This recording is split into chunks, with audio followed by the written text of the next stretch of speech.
There's a jewel nestled in the northeast corner of Missouri. A jewel as valuable to residents there as any found in the rest of the world. Scotland County Hospital was a labor of love to those who conceived and built it, and continues to be a vital part of the community today, nearly 50 years later. Some of the earliest newspaper reports of a possible nursing home and hospital in Scotland County are documented back to 1965. With a steering committee formed and an army of volunteer citizens to move this dream forward, the committee determined a nursing home and a hospital would fulfill a desperate need in the area. On August 30th, 1966, Scotland County voters approved a special bond issue to help construct a 30-bed hospital facility and a 47-bed adjacent nursing home. Ted Gundy, a lifelong Memphis resident and World War II sniper, recalls his role on the steering committee. He was one of the early volunteers that helped collect signatures on a petition to establish the hospital and nursing home. Well, first I was commander of FW in 1956, and I don't know why I got interested in it, because everybody had to either go to Kirksville or Bloomfield or Tumwa. And I thought, well, maybe if we had a hospital here, people would come and use it, you know. At that time, I couldn't get anybody really interested in, you know. So later on, they was going to build a nursing home here. And I talked to Judge Royer, and they said, well, what it's going to cost, we can build a hospital and a nursing home. So then we got a bunch of people interested in it. And how I got elected to be a steering committee, or the head of the steering committee, why, we had to get so many signatures on the ballots, and I think you had it in the picture there, 1,400 or 1,800 signatures. Holly Boyer served on the hospital board for 42 years. He recalls the personal need that his family had for a nursing home as his mother advanced in years. My mother had a stroke, and we took her up to Kirksville to the hospital, and they kept her just about another day and called and told us that there wasn't nothing they could do for her. So anyway, there was a lady up in Memphis that had been starting a small nursing home. It was an big old house, and she was fixing, had a lot of beds and all in there, and of course had fans and all. Well, this was in July, and man, was it hot.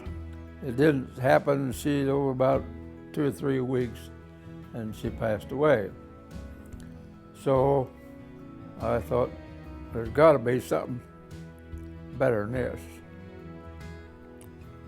So I just started talking to customers and friends and all, and the first thing you know, we had 25, 30 people. And then that grew and grew and grew. Missouri legislation at that time would not allow a nursing home to be built that had an adjoining wall to a hospital. Holly, Ted, and many local citizens lobbied legislators in Jefferson City to change the laws to allow this type of construction. At that time, Scotland County Memorial Hospital, directly connected to Scotland County Nursing Home, was a one-of-a-kind facility in Missouri. Dorothy Childress, a proponent of the project, submitted an article to the Memphis Democrat dated Thursday, September 1st, 1966, just days after the bond issue passed. It read, "The hospital and nursing home project has proven to all of us that we are realizing our needs, not only for medical facilities, but for progress. We realize these needs can only be met by our willingness to try and to work for them. We know the task will not be easy. Many communities have or are in the process of trying to build hospitals and nursing homes. But to our knowledge, Scotland County is the first in the state to attempt to vote bonds for a hospital and a nursing home combination. It can be done, and we are pioneering this effort. The eyes of 113 counties in Missouri are upon us. The next time someone asks, where are you from, we can proudly say, I'm from Scotland County." Childress later writes in June of 1968 that an additional bond issue will be on the Tuesday, September 17th ballot in order to have the additional local funding necessary to receive the federal government's Hill-Harris monies. And pledges of cash were still needed from all Scotland County residents. All these deadlines were met, and construction began. E. Richard Weber, a senior federal judge, was just out of law school and practicing law back in his hometown. I received my law license on September 2nd, 1967. Was appointed prosecuting attorney of Schuyler County because there was no prosecutor there at the time. And within the month of September of 1967, and was very active trying to establish a law practice in that area. There had already been some legal work done by Bostic Smoot to get the organization structure put in place. But Bostic had suffered a stroke while he was at the American Bar Association meeting in Canada. And some individuals that were already on the board of directors, as I recall, that part had been accomplished. Contacted me to see if I would be interested in representing the boards, both the Scotland County Hospital Board and the Nursing Home Board.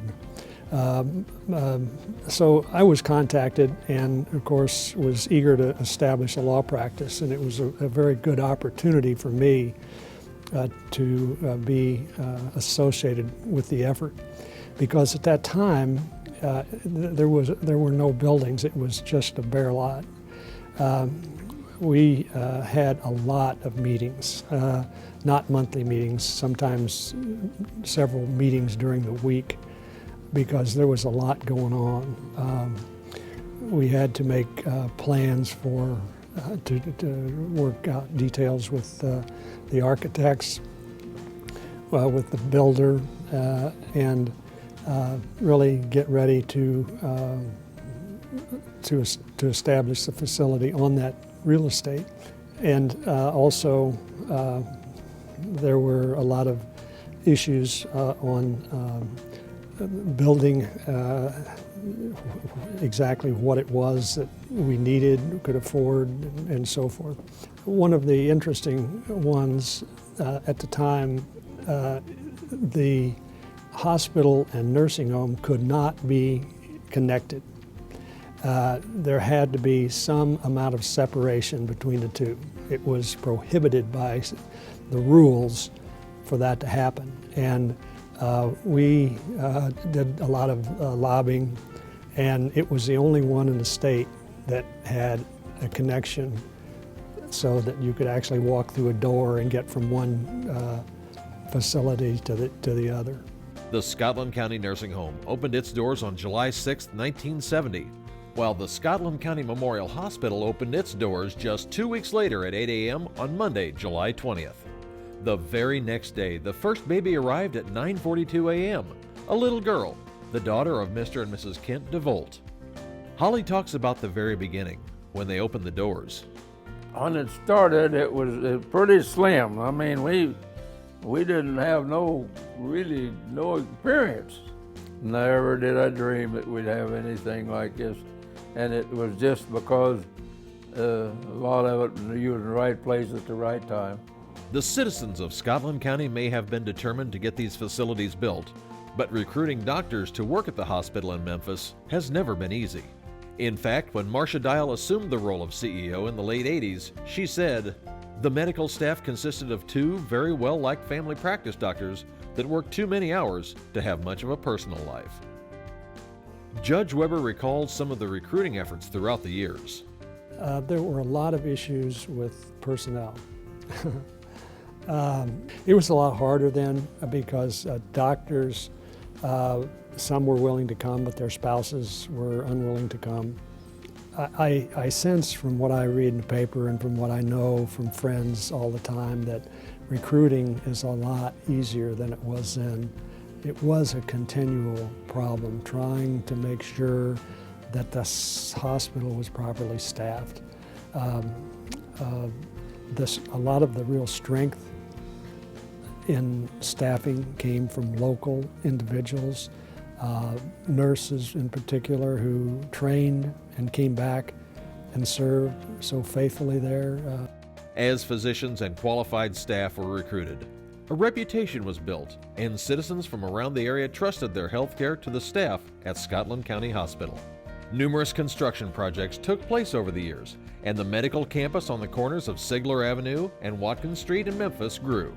Today, Scotland County Hospital is a district hospital designated by the federal government as a 25-bed critical access hospital. The essential and primary health care needs of citizens are being met with new and renovated facilities that are equipped to last well into the future. All of this thanks to our forefathers, who had the insight, courage, and fortitude to pave this path to benefit our communities. But it is something that I knew we needed better than what we had. And definitely that's happened now.